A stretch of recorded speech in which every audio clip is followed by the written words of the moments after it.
continuation sa chapter 3, ideal gases. So, for number 9 na tayo. A reservoir contains 2.23 cubic meter of carbon monoxide at 6,895 kPa and 23.6 degrees Celsius. An evacuated tank is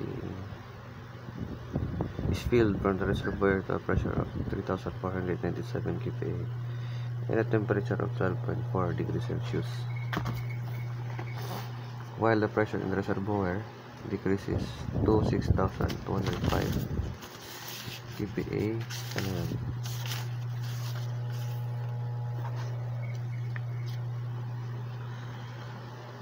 And the temperature to 18.3 degrees Celsius. What is the volume of the tank? R for carbon monoxide is 296.92 joule per kilogram degree Kelvin. So, mass difference lang to. Kung ano yung magiging mass mo sa pressure 1, kung minus mo lang sa mass dito, yung mass mo yan, ipa-plug in mo yan sa tank, therefore makukuha mo na yung volume. So, for number 9, we have a pressure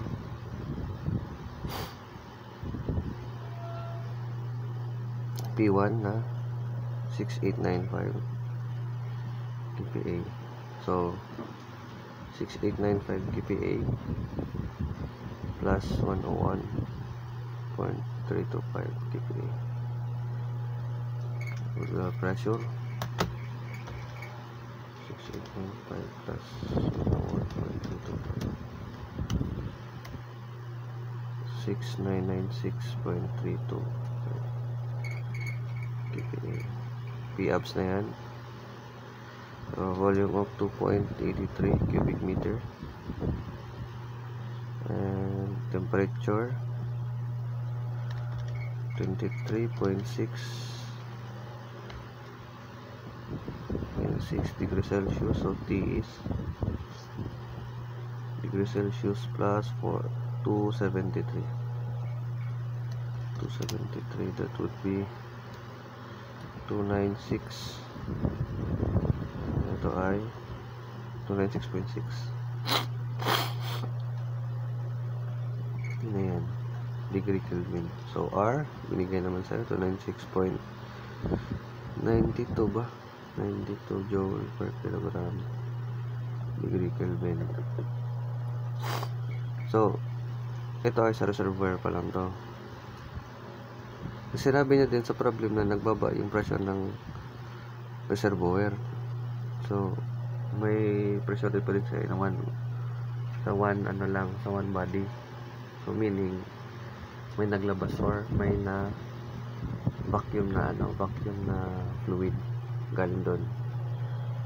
So initially at point 2 lang sa reservoir, pressure to niya is naging 6,205 kPa. So for gawin natin absolute plus 101.25.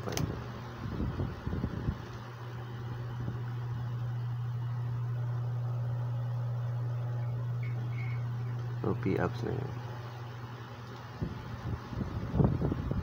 So we have our temperature, volume remains constant kasi sa reservoir pa rin, cubic meter. So temperature is nagbaba rin siya, 18.3 degrees C. So T 18.3 degrees C plus 273 that would be 291.3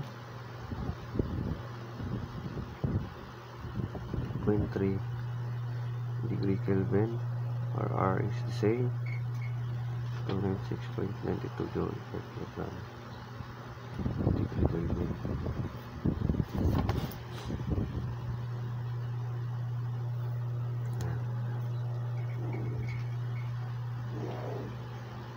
Sa ating evacuated tank naman, may pressure siya. So lagyan na natin ito. Tank may pressure siya na P is equals to 34. Lagyan natin P tank 97 kPa. So nag-assume na lang tayo na this is a vacuum. Kasi kung imagine mo, di ba? Kung ang flow ng fluid niya is due to gravity, then no need ka na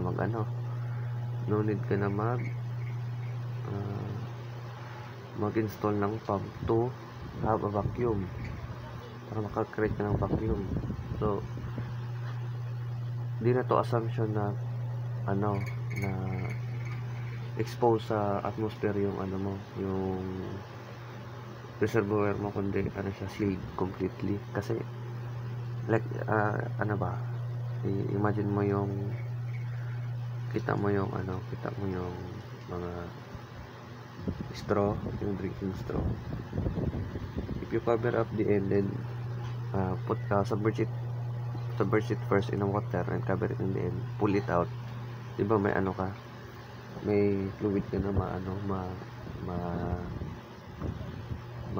store.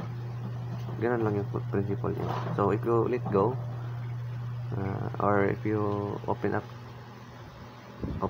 or if you remove your finger in the straw, from the straw, the fluid will flow due to gravity lang, bababa siya agad. So ganun lang yung concept na to. So we have temperature. So ito, muna ito, since ito vacuum naman to,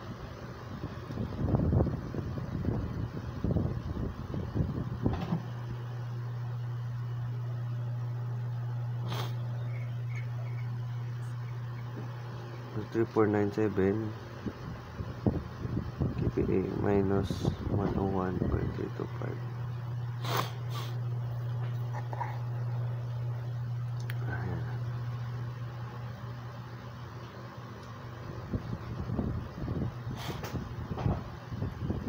And then our temperature na ayan, 12.4 degrees Celsius. Volume is unknown, or T is equals to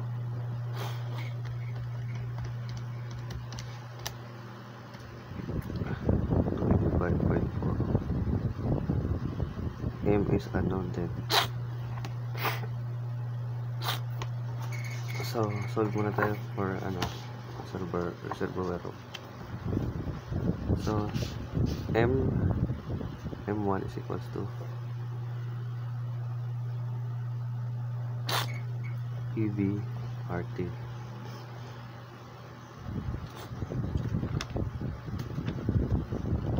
Would be 6996.325 kilonewton per meter squared multiplied by the volume 2.83 cubic meter over RR na 296.92 joule per kilogram degree Kelvin. So for homogeneity ng units natin, gawin natin kilojoule. So that would be 1 kilojoule per 1000 joule multiply the temperature na 296.6 degree Kelvin. So I'm sorry guys kasi I'm not feeling well today. That would be 6996.325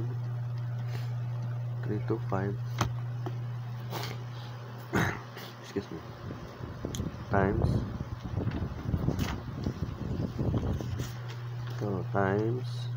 2.83 cubic meter or 296.96 92 pala, divided by 1000 multiplied by 296.6.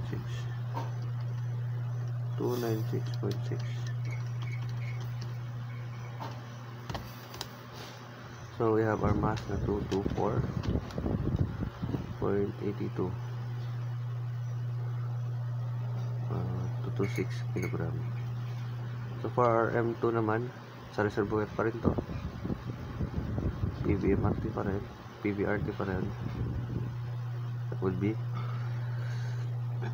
6,306.325 kilonewton per meter squared multiplied by 2.83 cubic meter over, yan yung R, 296.92 joule per kilogram degree Kelvin, 1 kilojoule per 1000 joule. Temperature natin is 291.3 degree Kelvin.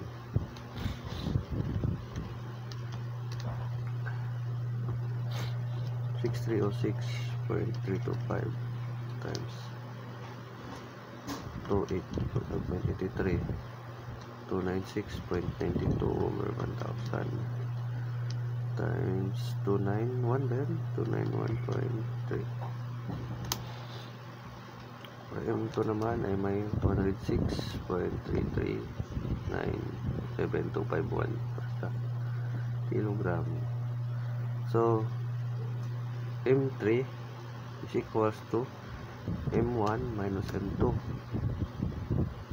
So answer minus 224.826. So M3 would be 18.4863 kilogram. So ito na yung mas nagagamitin natin dito sa tree natin para makuha natin yung volume, diba? Volume is equals to, therefore M is equals to 18.4863. Volume is just MRT over P. So M natin yung 18.4863 times RR 296.92 times over 1000 multiplied by RT temperature 35.4, and for our pressure na 3497 minus 101.325. So we have 0.46461. So this is 18.4863 by 296 kilogram. 296.92 joule per kilogram degree Kelvin, 1 kilojoule for 1000 joule. Temperature na is 285.4, then divided by pressure na 3497 minus 101.325. Naka-KPA yan siya. Volume ng tank is 0.461 cubic meter.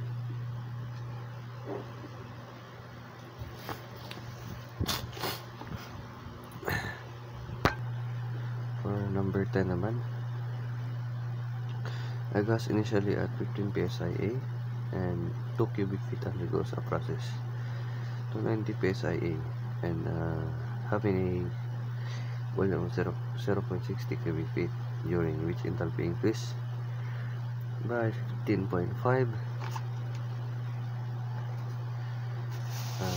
BTU, and CB is equals to 2.44 BTU per pound mass rangkain. Technically determine delta U, CP, and the R. So madali lang to, manipulation nandun. So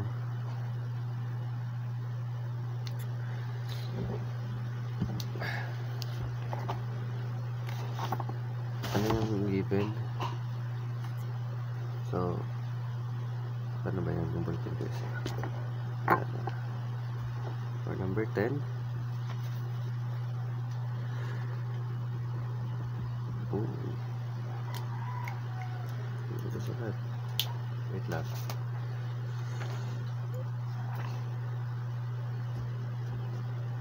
Yun.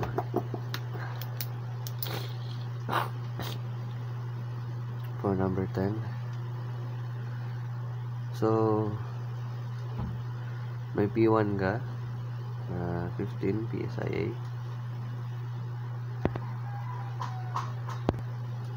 15 PSIA. And volume 1 2 cubic feet. May P2 ka na 90 PSIA. And volume na 0. Hindi compress siya. 0.60 cubic feet. Yun na yan. So, during which enthalpy increase by 15.5 BTU, CV is equals to 2.44. So, determine delta U, CP, and R. So, madali lang to. So, we know that H is equals to solution. U plus work done flow. Pero ang kailangan natin is yung delta U. So, delta U is equals to, by manipulation, delta H minus work done flow. Diba? Or work flow. Work done flow. Work flow pa na to. Work flow. Or energy flow. Or, ano yan sa'yo, minsan E sub F. Sa general equation. Yan yun. Yung, pressure, change in pressure. Pressure 2 times volume 2 minus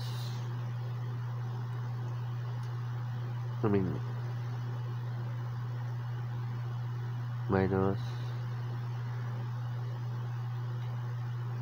pressure 1 volume 1, diba? Yun lang yan. So, or delta is equals to, binigyan ka naman ng 8H yung delta H mo.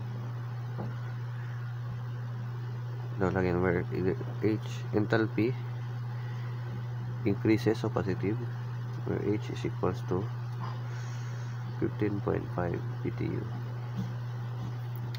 So, plug-in ko na lang siya. BTU.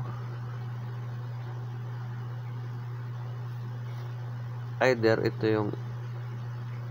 ito yung gawin mong foot-on force or yung work done flow na yan. So, ano ba yan? P2 V2 minus P1 V1. Ganyan siya. So, to expand it more, BTU to minus ito yung P2 mo, where P2 is 90 PSIA, 90 pound force per inch squared. So that would be 0.60 cubic feet. So naka-feet siya. Be 12 feet, 12 inch cubic feet and 1 foot per 1 cubic foot minus P1 natin na 15 pound force per inch squared na may volume na 2 cubic feet. So convert pa rin natin to inch.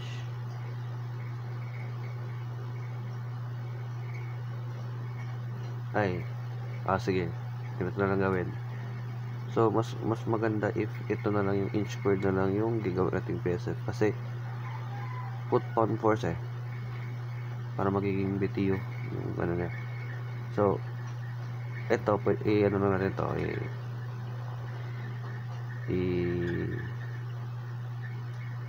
continue lang natin to. So it would be cubic feet and 12 inch. Yan, is to 3. So ganyan siya. Bakit?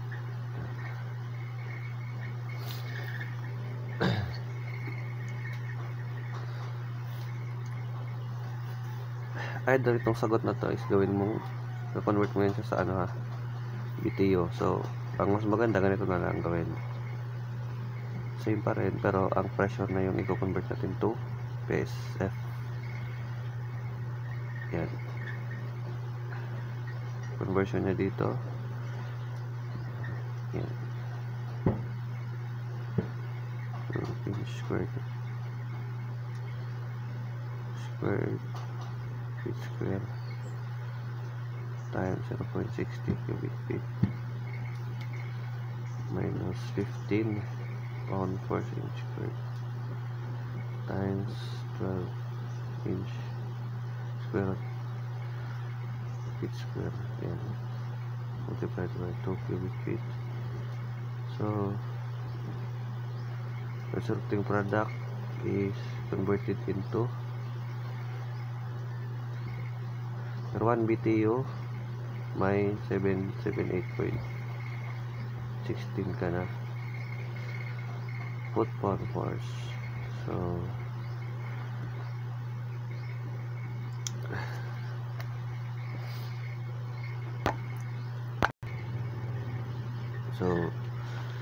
15.5 BTU minus 90 times 12 squared times 0.60 minus 15 lagyan natin to times 12 squared times 2. Convert natin sa BTU. 4.4412466 BTU. So 15.5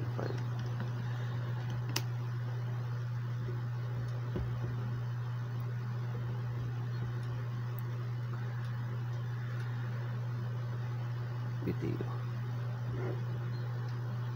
So for our A ba to?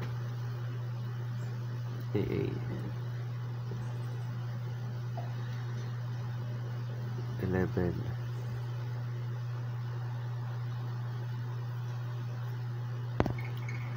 sabihin naman napanap sa'yo is yung CP. So we understand that delta U is equals to CV, diba? CV delta T unit mass and delta H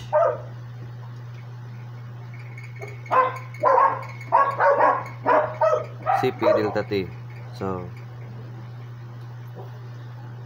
continuity equation to. So delta T is laruin lang natin tong formula na to, delta U over CB, and ito naman ay delta T equals delta H CP. So continuity equation, therefore delta T equals delta T, hence delta U CB is equals to delta H over CP. So anong hinanap natin? Therefore CP is equals to delta H over delta U times CB, kasi may delta H tayo, may delta U tayo. Therefore delta H natin is ilan yan? 15.5 ba yun? 5 BTU. Delta U natin is 11.06 BTU, and our CB is ilan yung CB na binigay niya? 2.44 BTU per pound mass Rankine. Yan. So 15.5 times 2.44, that would be 3.42. So CP is 3.419. BTU, cancel na to, per pound mass Rankine.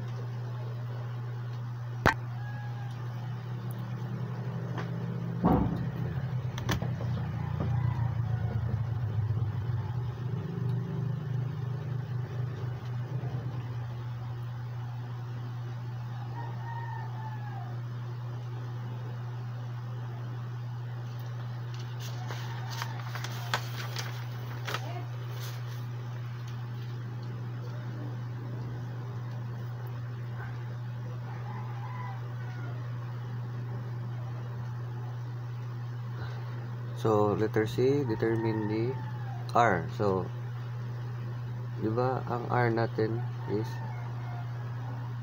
ang CP natin is equals to CB plus R yan. So therefore RR is equals to CP minus CB. So ano ba yung CP natin? Diba kanina 3.419 BTU per pound mass daily Rankine, minus CB natin na 2.44 BTU per pound mass Rankine. So 44 R tayo na 0.97991 BTU pound mass Rankine. So convert mo lang siya sa foot pound force. So 778.16 foot pound force.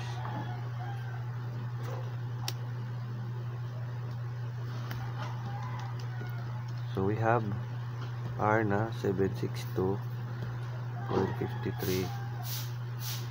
foot pound force per pound mass Rankine. Yun lang yan. Pagka number 11,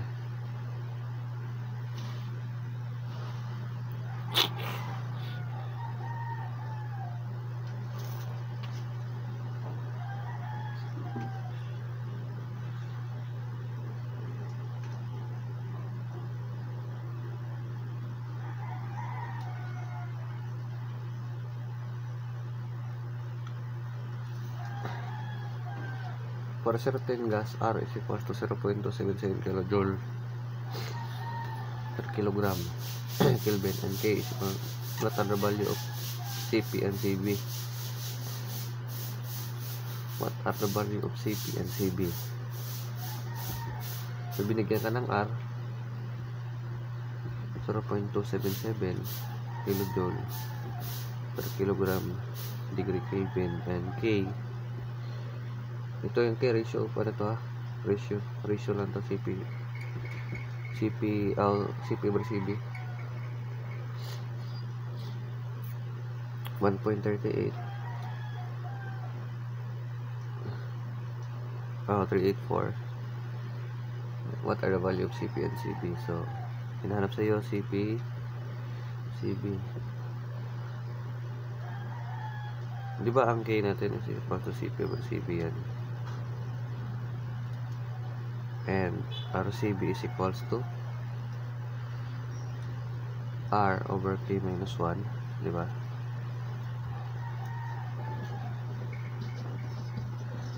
Nasa specific heat na to na mga formula. So hence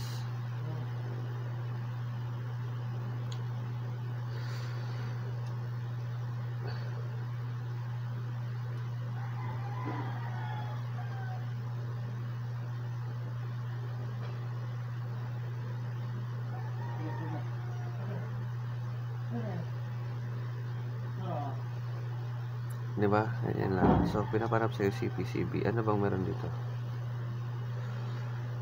May R ka, may K ka. Di ba?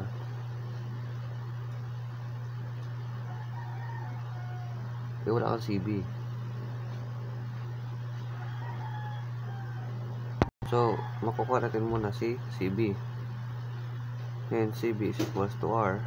Na ilan yung R natin? 0.277 kilojoule per kilogram degree Kelvin over 1.384 minus 1. So, yan, 0.277 1.384 minus 1. So, may CV tayo na 0.72135417 kilojoule per kilogram degree Kelvin. So, ano yan? CV na yan. Sagot na yan. Ayan. RCP is just from here. Ito, ratio lang siya. So,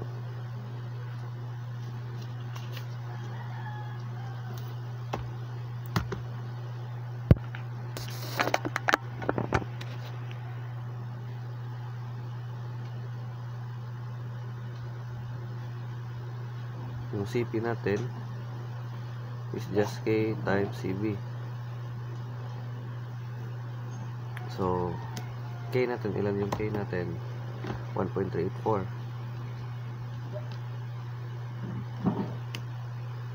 So, 1.384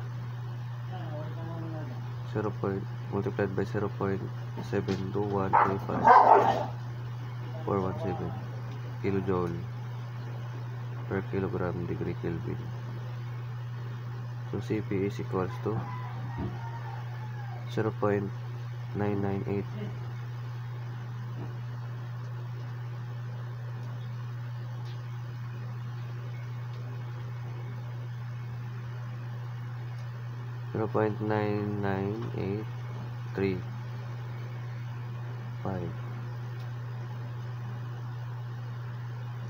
Kilojoule per kilogram degree Kelvin.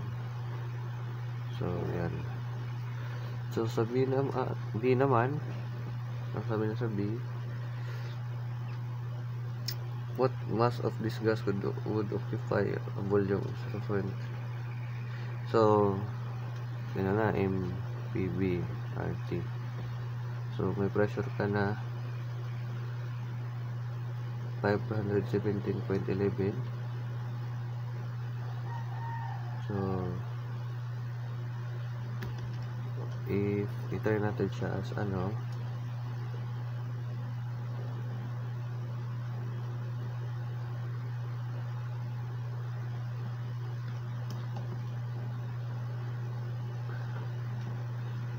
times 0.125.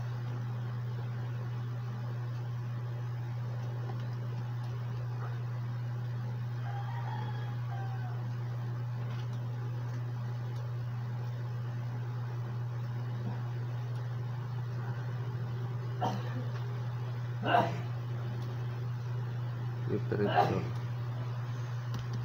7 plus 273. So, assume na absolute na to, 57.11 kPa or kilonewton per meter squared. Your volume is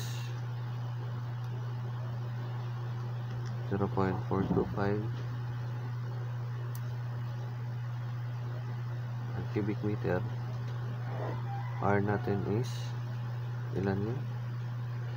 0.277 kilojoule per kilogram degree Kelvin, and our temperature is just 26.7 degrees Celsius plus 273. So, M is equals to 2.647 kilogram. Yan. Yan siya.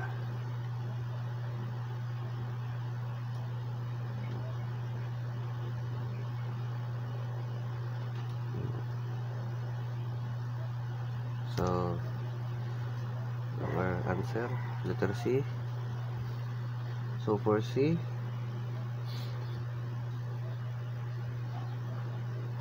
if 316 kilojoule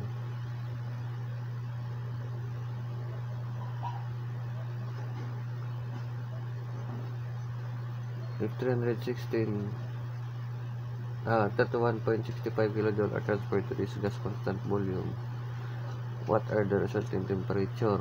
So sa C, we know that QB is equals to delta U, and delta U is, where delta U is equals to MCB, diba, delta T. So may M tayo, may CB tayo. Ang delta U na yan, yung transferred na internal energy, yun na yun siya. Kasi equal sa internal energy, bali transferred heat yan siya, kumbaga heat. Since ang constant sa kami naman niya, constant volume, so QB C, ito, diba, si QB is equals to delta U, where delta U is equals to MCB delta T. So pinapanap natin yung temperature na T2. May T1 tayo. Yung T1 natin is yung temperature na to, itong 26.77 degrees, diba? So hence delta T natin is equals to delta U over MCB. So we have our mass here, ito yung mass natin. So delta U would be, binigay siya 31.65 kilojoule. So mass natin is 2.6473 kilogram, and our CB, ano ba yung CB natin kanina? Ito 0.7214 kilojoule per kilogram degree Kelvin. So 31.65 over 2.6473 multiplied by 0.7214. So our delta T would be 16.527 degree Kelvin. So we know that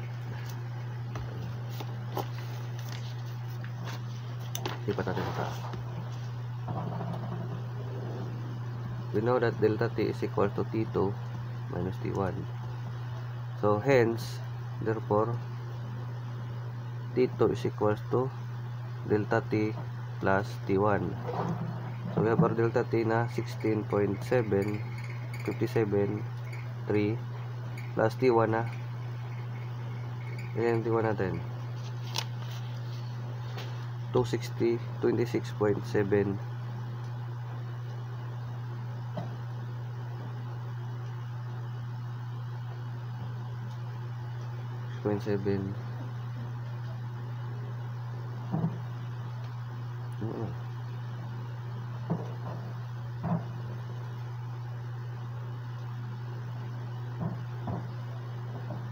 rekta ko lang sa degree Celsius 16.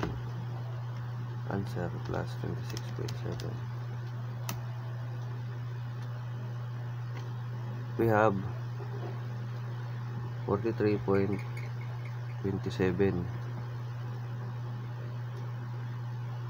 Kasi kung imagine mo to Kelvin, ito magiging Kelvin, convert mo siya sa Celsius. Yan, maminusan mo siya ng ilan? 273. So ito, magpa-plus ka ng 273, magka-cancel out lang yung dalawang temperature. Kumbaga ganito siya. Explanation. So si T1, yan, 26.7 degree Celsius plus 273. Ang change delta T natin is nasa ilan yun? 16.57 delta K minus 273. Yan. So para magiging Celsius siya, Celsius na yan siya. Ito Celsius din, cancel out. Magiging Celsius na lang din to. Yun lang yan. Ito for Kelvin. Ito for Celsius. So magiging 43.57 degree Celsius. Yan.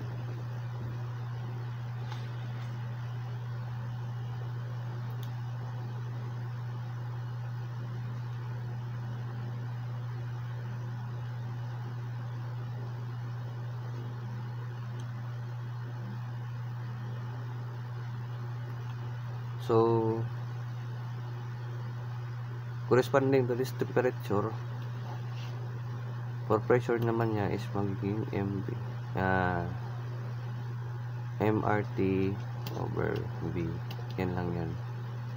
So, yung temperature na to, itong 16.57, plusan mo lang siya na 273,